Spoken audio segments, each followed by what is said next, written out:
তুমি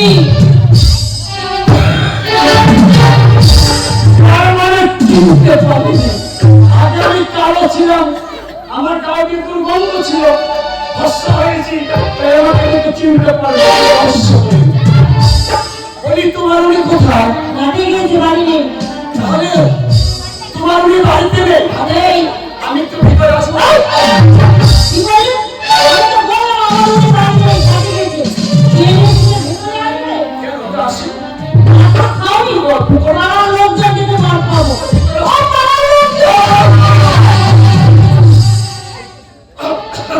আরে আমি তোমার বেঁচে গেলে এখনো পাড়ার লোকজন দিয়ে মার খাওয়া তোমার।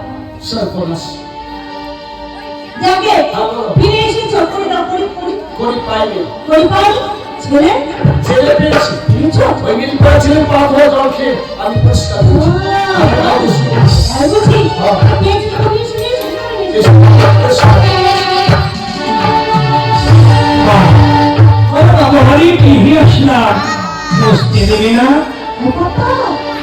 ছেলেটা এসে আমাকে মা বলে ডাকলো।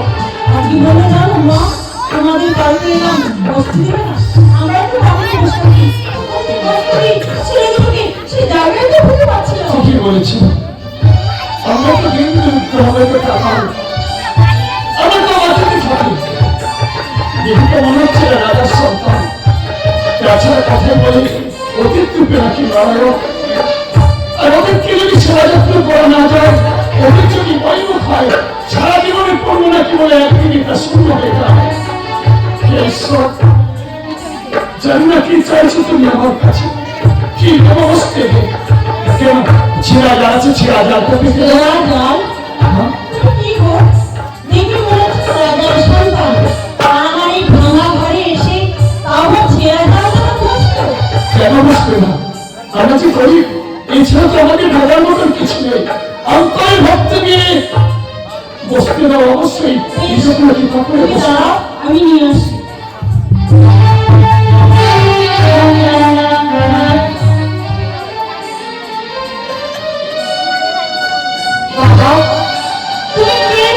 জানি না এসেছো আমার এই ভাঙা ঘরে, তুমি আশা মাত্র আমার ভাঙা ঘর যেন আলোকময় হয়ে গেছে।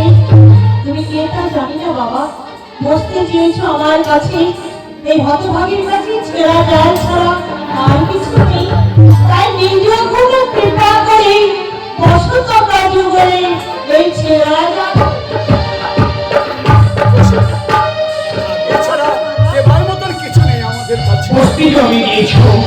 অবশ্যই বসবো।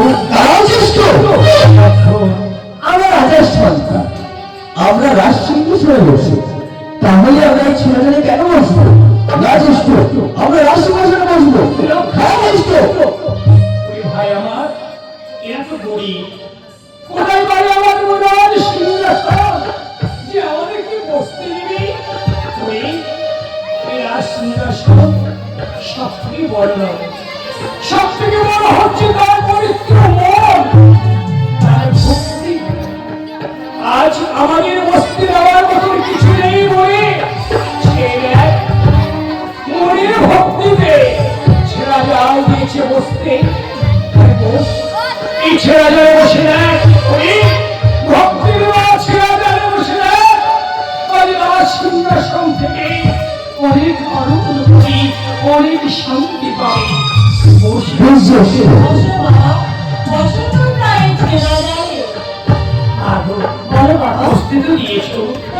কিন্তু আমাদের এই যে বড় খোলা দিয়েছে, আমাদের খেতে দাও।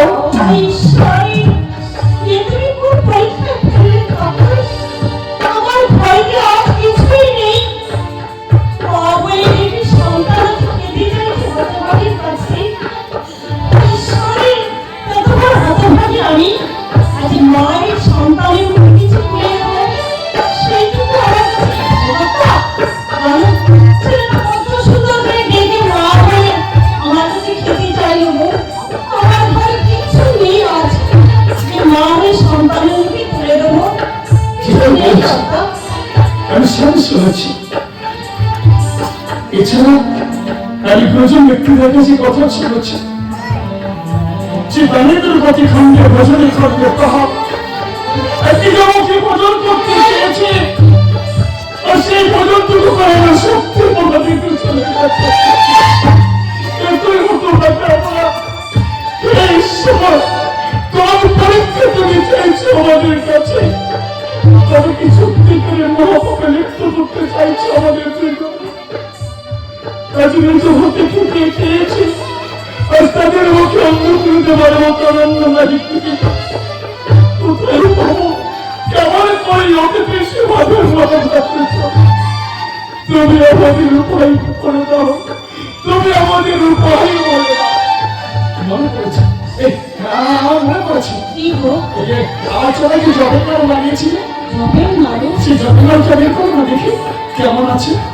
তুমি দাঁড়াও, আমাকে দেখতে দাও।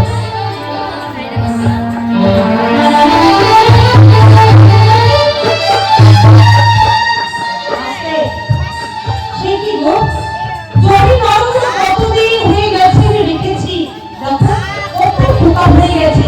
আর কাজ করি, এই পোকা ধরা জরি নাড়ু আমি জবের নাম ফেলে দিও না, আমি ফেলবো। এটাই আমাদের অবশিষ্ট, এছাড়া তো আমাদের কাছে আর কিছু নেই। তুমি কি বলছো গো? এই পোকা ধরা জরি নাড়ু আমি জেনে শুনে সন্তানের মুখে ফেলে দেবো? এ কি করে সম্ভব কথা? আমি জানি তোমার সংকোচ কথা, যে কেমন করে অতিথির মুখে এই পোকা ধরা জবের নাম তুলে দেব।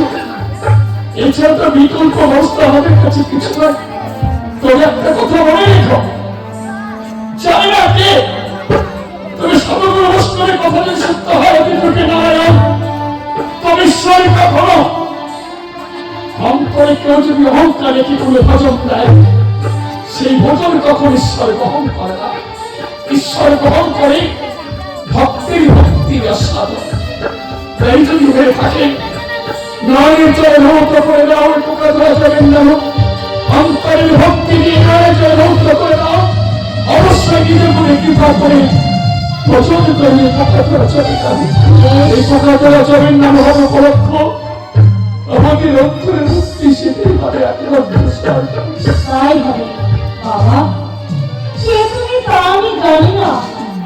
আগে হতভাগী ফিরে এসে খিদি চাইছো হতভাগীর কাছে, তোমার হতভাগী আমি আজ মা হয়ে সন্তানের মুখে তুলে দেবো সেই খাবারটুকুনি আমার কাছে আছে। পোকা ধরা জমের নাড়ু বাবা, তুমি মনে কিছু না ভেবে এই পোকা ধরা জমের নাড়ু নিজ কোনো কৃপা করে আহাই করো বাবা। জানি না কেউ তবে আমার তিনজন আমরা খাবার এছাড়া আমাদের কাছে কিছু নেই। তাই নয় চলে ভক্তি হয়ে দিলাম।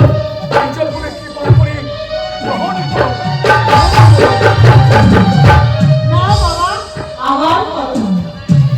মাধব, এইভাবে তো আমরা হার করবো না। তাহলে আমাদিকে মা নিজে হাতে আমাদের হাই করিয়ে দেয়। তুমি তো মা, তুই কি পারো না তোমার ওই হাত দিয়ে আমাদের হাই করিয়ে দিতে? বললে বাবা, আমি তোমাকে আবার করে দেবো। ঠিক করেছো, তুমি বাবাকে দেখেছো, আমার সন্তানকে পারবো। আমরা রাজেশ সন্তান, আমরা রাজগুরু ভাই, তাহলে আমরা গোহাদুর্গা রূপে খাবো। রাজেশ আমরা রাজগুরু খাবো, আমার রাজভোগ চাই। রাজেশ তোকে আমি একবার বলেছি এইভাবে বারবার কঠোর কথা বলি, কিন্তু অন্তরে ব্যথা দৃষ্টি রাখো। আমি তো একবারই বলেছি এরা গরিব, কোথায় পাবে ভয়ানন্দ, কোথায় পাবে রাজভোগ যে আমাদের খেতে দেবে।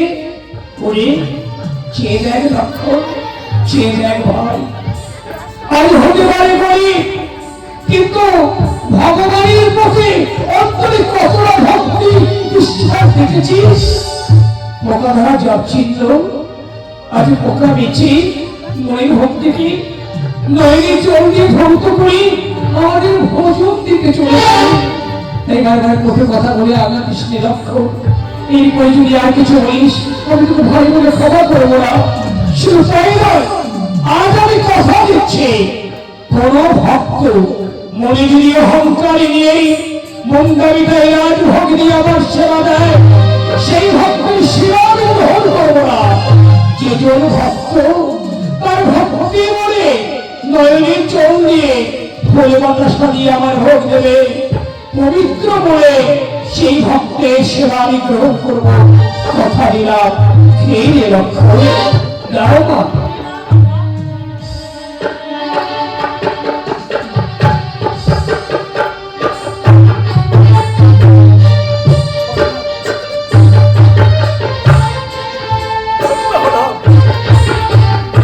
তোমাকে যতই ইচ্ছি ততই ছিল আমি আমার নিজেকে হারিয়ে ফেলছি।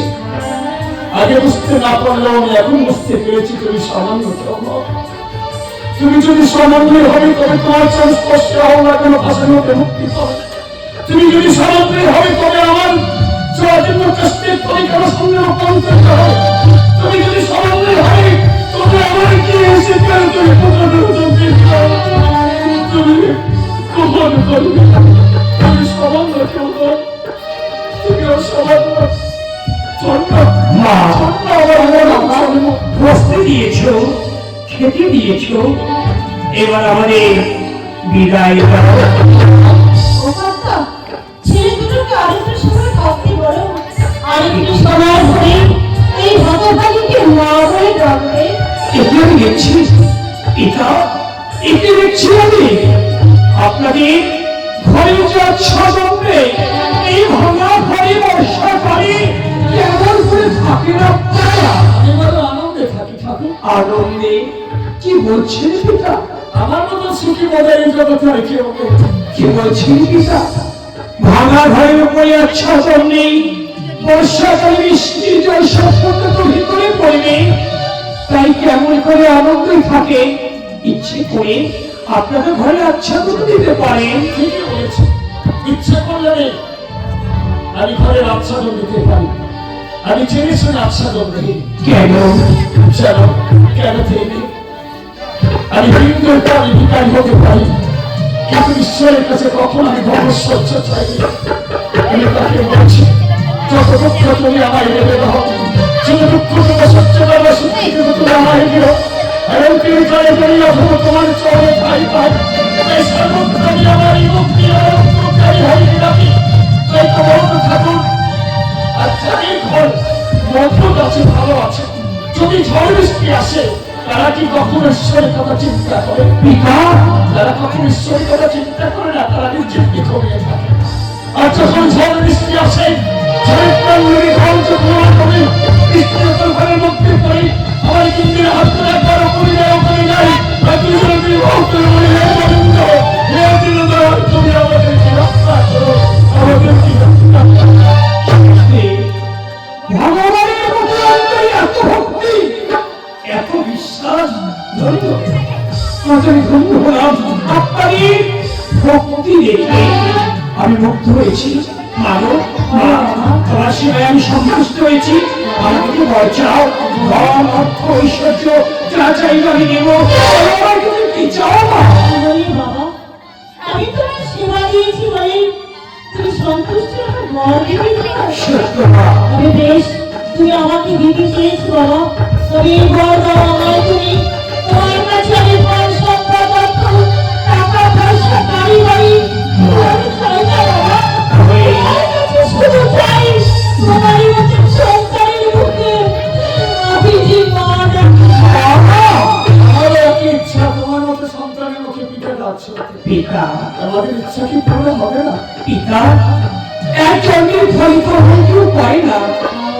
আমায় পেতে হলে জন্ম জন্মান্তর ধরে সাধনা করতে হয়। অনেক সাধনার পরে তবে যে আমায় পায়। বেশ, কথা যবে দিচ্ছি আমি পর দেব। আমি তোমাদের আশীর্বাদ করছি। এই যুগে নয়, এই জন্মে নয়, আগত বাপর যুগে মাটির পৃথিবীতে পিতা হবে নন্দরাজ। মাগো, তুমি জন্ম নেবে নন্দরানী রূপে। আমি জন্ম করছি কৃষ্ণ রূপে। আমার পিতা বসনে মস্তকে করে কাশবে নন্দালয়ে তোমারই কাছে তোমরা সকলে লালন পালন করে আমায় বড় করে তুলবেন। সেই দিন তোমাদের পিতা মাতা বলে জীবন আশা পূর্ণ করবো। আমি কথা দিলাম, আমি কথা দিলাম। ধন্য থাকো, ধন্য হলাম, ধন্য হলাম বলে তোকে মেরে মানব চাই। পিতা তবে না চাইতে তুমি যা দিয়েছো এর থেকে পাওয়ার আমি আর কোনো আশা করি না। তবে আরেকটি অনুরোধ আমি তোমায় করবো, সেই অনুরোধটুকু তুমি আমায় রাখো। বলুন এমন কি রাখতে হবে আমায়? তবে সেটা থাকো, একই যাচ্ছে ওই খবরে তোমার কিছু তোমাকে পার করে দিয়েছে। জঙ্গির এমনকি হয় এমন খবরে হয় জন্মটা আছে মৃত্যুটা আছে। এই মৃত্যুর পরে আমি চিঠি অকুল পথারে বসে হা গোবিন্দ তারা গোবিন্দ বলে তোমায় ডাকবো। তুমি আমার কথাটাও থাকো, বিদস্তির ভূমিকা করে তুমি সে আমার ভগবতী পার করে দেবে। আমি কথা দিচ্ছি শেষের দিনে নিজে ওই ঠাকুরের অভিষেকে ভগবতী পার করে দেব। তবে রাম রাম বলে সাধনা করলে আমায় পাবেন না। আমায় পেতে হলে এখন থেকে আপনাদেরকে কৃষ্ণ কৃষ্ণ বলে সাধনা করতে হবে। বেশ তাই হয়ে থাকো, তুমি আমাকে প্রণাম করো। আলোচ্য চিৎকার করে বলছি, এই জন্য সবাই তোমাকে বলে তুমি তোমাদের ঠাকুর, তুমি ভক্তির ভগবান, তুমি ভক্তির ভগবান, তুমি ভক্তির ভগবান, তুমি ভক্তির ভগবান। বড় আশা পূর্ণ চলো এই মায়ার জগৎ নয়, এই মায়ার জগৎকে ছিন্ন করে সচরি ভগবানকে সন্তান করে পাবো বলে আমরা সাধনায় হইরত, সাধনায় হইরত। জয় রাম, জয় শ্রীরাম। যাই হোক, আমাদের যাত্রা আজকের মতন এখানে শেষ করলাম। দেখে আস্তে আস্তে দর্শক বসে থাকলে নাটক ধরে পড়া যায়, উঠে চলে যায়, তাহলে কি দেখাবো, মনটাই ভেঙে যায়। ওই জন্য কেটে কুটে দেখাতে হয়, অনেক কিছু বাদ করে দেখার কিছু করার নেই। দর্শকে যদি বসে থাকে, জানি না কে কতটুকু পেলে, এই অভিনয়ের মাধ্যমে কে কতটুকু জ্ঞান অর্জন করতে পেলেন, যে ভগবানকে কিভাবে পাওয়া যায়, এটাই কিন্তু শিক্ষা। রামায়ণ মহাভারত কি, ধর্ম কি, এটাই হচ্ছে শিক্ষা, যে কিসের দ্বারা কিভাবে ভগবানকে পাওয়া যায়, সেটাই কিন্তু আপনাদের সম্মুখে তুলে ধরলাম। তো এই জিনিসটাই কিন্তু যারা বাড়ি দিচ্ছে তারা কিন্তু জানতে পারলো না। তাহলে এসে ধৈর্য ধরে বসতে হবে, দেখতে হবে, শুনতে হবে, তাহলে কিছু জ্ঞান অর্জন করা যাবে, আর তার দ্বারাই মুক্তি পাওয়া যাবে। তো আগামীকাল স্থানে রামসীতার বিবাহ হবে, তাই মায়েদের কাছে প্রার্থনা করবো, এক মা না পারেন 10 মা করতে করে সাদা কালেকশন করে রামসীতার বিবাহ আয়োজন করে নিয়ে আসবেন। প্রথমত একটা মাটির ঘর লাগবে, বরণ ডালা লাগবে, ধান বা ফুল সেগুলো তো লাগবে। এগুলো আনতে কিন্তু ভুল করবেন না, ধর্ম প্রতিষ্ঠানে ফুলটা আগে, ধানযোগ্য আগে, তাছাড়া তো বিবাহ হবে। সব মায়েরা একত্রিত হয়ে সাদা কালেকশন করে রামসীতার বিবাহ আয়োজন করে দিবেন। যেমন পূর্ব পাড়া আছে, দক্ষিণ পাড়া আছে, পশ্চিম পাড়া আছে, পাড়ায় পাড়ায় সবাই কালেকশন করে বিবাহ আয়োজন করে দিবেন। আমরা ভালো করে বিবাহ আয়োজনটা দেখাবো।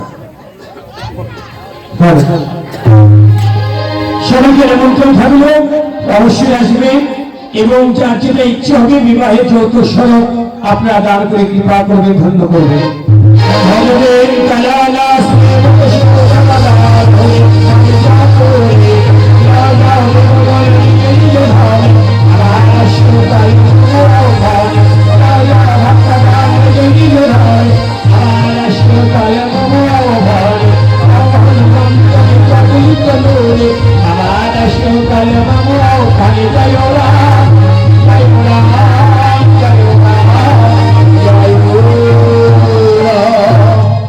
জয়রাম।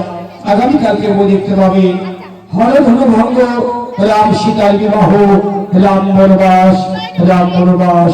জয় রাম, জয় শ্রীরাম।